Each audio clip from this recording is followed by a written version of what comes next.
बुलाने का जो मेन मकसद है, जो इनकी मतलब आश्रम का उद्देश्य क्या है और आश्रम का लक्ष्य क्या है और आश्रम में हमें किस चीज़ का फायदा हुआ है, किस चीज़ का नहीं हुआ है, इस आश्रम का मतलब क्या है, ये आज समझने के लिए हम आज इकट्ठे हुए हैं।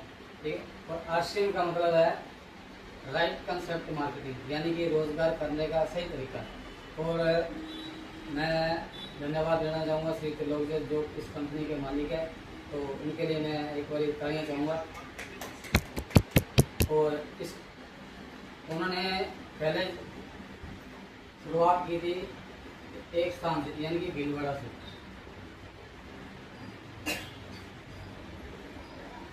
आज पूरे राजस्थान में इसका मालूम प्रचार हो रहा है राजस्थान में। ठीक है। और दूसरा उद्देश्य इसका है, पहला भीलवाड़ा से शुरुआत हुई और एक प्रोडक्ट से शुरुआत हुई, एक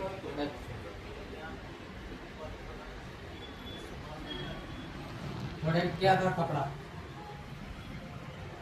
आज 750 से प्लस इसके प्रोडक्ट हैं जो ही मान लो अपने दिनचर्या में लेने वाले यूज है। और तीसरा इसकी सेल थी पहले की टर्नओवर की बात करूँ 50,000 की,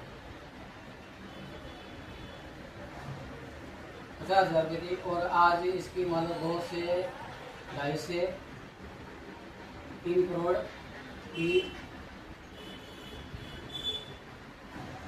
3 करोड़ की सेल है।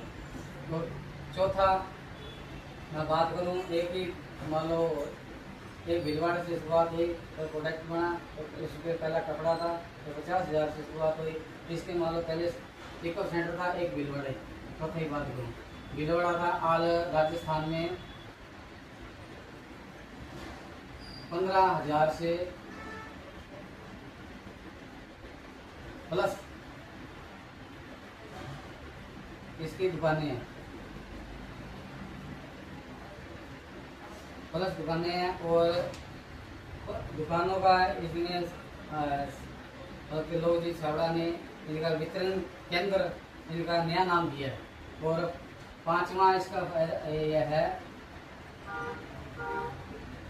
5वें फायदे की मैं बात करूं तो इसके डिस्ट्रीब्यूटर पर एक था, आज इसके डिस्ट्रीब्यूटर हैं। पहले एक से शुरुआत हुई, आज अपने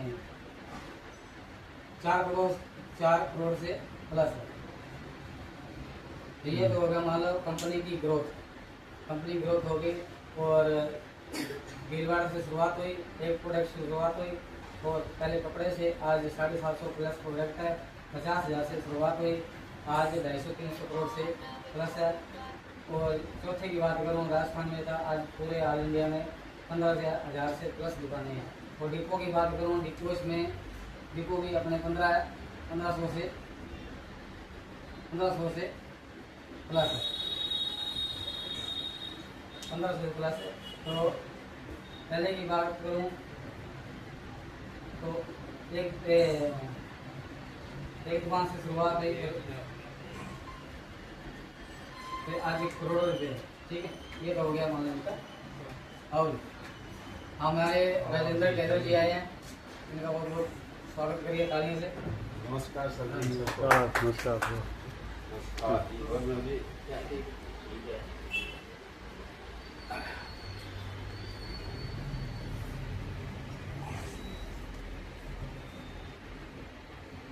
तो देखो सही टाइम पर रखा और बरसात आ गई। बरसात में थोड़ा सा स्टडी का चलो होता है, बढ़िया भी होता है। और मान लो इसके हम क्या करते हैं, काम किस लिए करते हैं, पैसे के लिए। और पैसा कहाँ खर्च करते हैं, पैसा करते हैं खर्च मार्केट में करते हैं। हम बन के जाते हैं कस्टमर बन के जाते हैं। तो हमारे कोई भी मान लो जैसे साबुन आ गई और जिसकी ऐड होगी, वो मान लो दुकान से लेने जाते हैं, तो सीधा हम क्या करते हैं, दुकान से लेने जाते हैं। कस्टमर यानी कि रिटेलर से, कस्टमर रिटेलर से लेने जाता है। और दूसरा ये अगर रिपेलर, और ये अपने घर पे बनाता नहीं, ये जाता है अपने होलसेलर से, ये होलसेलर से जाता है, ये आगे नहीं जाता है, ये बनाता है डिस्ट्रिक्ट होलसेलर से, डिस्ट्रिक्ट होलसेलर से। ये अपने घर पे नहीं जाता है, ये बनाता है C&F, C&F बनाता है। C&F कहाँ जाता है? फैक्ट्री में। इन हाथों से होके हमारे पास फिर यहाँ तक पहुँचती है। तो यहाँ मान लो 50 रुपया प्रोडक्ट बना, क्या हमें 50 रुपया मिलेगा? कितना का मिलेगा? 50 का मिलेगा। हमको प्रोडक्ट ये 50 वाला फैक्ट्री में चला तो हमको कितने मिलेगा? हमें मिलेगा 100 रुपये। तो 50% पैसा इन बिचौलियों में चला गया। 50% पैसा इन बिचौलियों में चला गया। तो हमें मिलेगा ये मान लो 20% का, 20% इसमें कोई टीवी में, ऐड में, और में, इसमें चला गया। तो कंपनी ने क्या किया, इनको सबको हटाकर हमारे साथ जो मान लो ये फैक्ट्री आ गई, ये मान लो कस्टमर यानी कस्टमर की मान लो जो होता है, यानी कि कस्ट से मर, कस्टमर की जगह यहाँ पे हमको नाम दे दिया डिस्ट्रीब्यूटर यानी कि डायरेक्ट सेलर। इन सबको हटा के हमें बीच में फैक्ट्री में हमने मिला दिया। तो यहाँ दुकान खोल दी अपने आरसी में। जो बीच वाला पैसा जाता था वो हमें आएगा। वो हमें कैसे आएगा?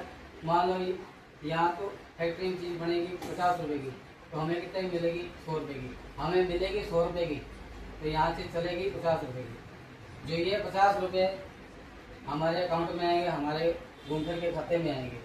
यहाँ जाने की बजाय यहाँ से अपने खाते में आएंगे। तो खाते में आने के बाद जो ये अपनी सेविंग कर सकते हैं। और इससे बड़ी बड़ी सेलिब्रिटी होती है, वो ऐसे तो करती नहीं, तो कुछ ना कुछ वो अपना मार्जिन रखती है। तो वो ही मार्जिन वही अपने काम करेंगे, वही सेलिंग काम करेंगे। इसमें कोई प्रोडक्ट उठा लो, मान लीजिए पेस्ट होगी, साबुन होगी, जो भी अपने को अच्छा लगे वो आपने जाकर बताना, डिस्ट्रीब्यूटर हो गया, और ये पैसा अपने को आ जाना। तो ये था इसका मार्केट प्लान। और ये अपने छोटा सा मान लो गाइडनेस है, ये हमको पता चल जाएगी कि किस तरीके से हमें सामान आ रहा है और किस तरीके से मिलता है। ठीक है, धन्यवाद। बस इतना ही है। इसके आगे बताएंगे प्रोडक्ट के बारे में। और इसका पक्का बिल है, कहीं भी मर्जी चले जाओ, मान लो डिस्ट्रिक्ट के हिसाब से 1-2 रुपये ऊपर नीचे हो जाएगा। और यहाँ से हमको मान लो सेविंग है, और इसका मान लो ये खर्चा हो गया और हो गया, वो सब हमें मिल जाता है। ठीक है, धन्यवाद।